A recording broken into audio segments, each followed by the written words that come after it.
تعالوا معايا نروح السوبر ماركت هنا في ألمانيا ونشوف هجيب ايه. اي حد رايح السوبر ماركت دي علامة مسجلة الشنطة دي. اي حد بيروح السوبر ماركت هنا لازم ياخدها معاه لانها كبيرة وبتحمل فبتشيل كتير. فيلا بينا، تشاو. هنا رحنا السوبر ماركت اسمه غيفا، ده من اشهر السوبر ماركتس الموجوده هنا في المانيا. اول ما بتدخل بتاخد الباسكت اللي هتشتري فيه الحاجات. الحاجات دي غالية جدا هنا في ألمانيا، معرفش ليه. يعني ده مثلا ب3 يورو، ده 125 جرام 3 يورو. الفراولة عليها عرض 3 يورو.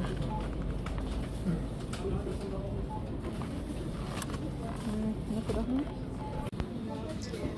هنا ده قسم الخضار، ف انواع كتيره جدا من الطماطم. دي اسمها داتل توماتن، خدنا منها واحده. وفي هنا السلطه كان عليها عرض يورو 79 سنت، 30% خصم. لان تاريخ الصلاحيه بتاعها قرب ينتهي، بس يعني احنا هناكلها النهارده عادي فمفيش مشكله. فاخدنا واحده. الموز يورو 79 سنت. 2 يورو 79. البطاطس دي هبقى اعمل لها فيديو لوحده، لان في منهم انواع واشكال والوان على حسب انت عايز تستخدمها في ايه. فبالنسبه لي دي هاخدها عشان هي صغيره في الحجم.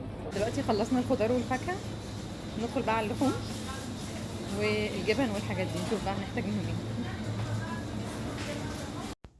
هنا ده جزء اللحوم، بيبقى فيه كل حاجة. بيبقى فيه فراخ، بيبقى فيه شفاين فلايش اللي هو الخنزير، وبيبقى فيه لحم بقري ولحم ضاني، في كل انواع اللحوم. فطبعا لازم تقرا كويس جدا جدا جدا انت بتاخد ايه، عشان احيانا بيبقى فيه لحوم مختلطة زي اللحم المفرومة، بتبقى جمشت او مختلطة بيحطوا فيها لحم خنزير على لحم بقري. فقبل ما تاخد اي نوع لحمة في اي سوبر ماركت اقرا كويس جدا هل مكتوب عليه كلمة شفاين فلايش ولا لا.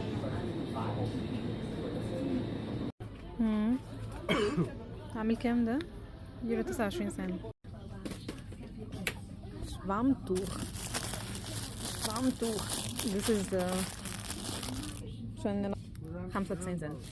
جلاس راينجر عامل كام ده؟ يورو 39. حاجة زي الكولا كده. ناخد بعد نص ساعة تقريبا خلصنا. اشترينا كل حاجة هنا.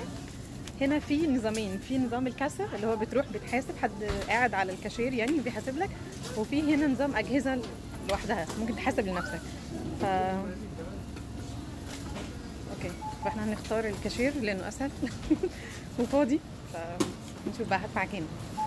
اللي احنا اشتريناها مبان دي مش حاجاتنا. دايما بنحط الحاجز ده ما بين حاجتك وما بين حاجات اللي قدامك او اللي وراك.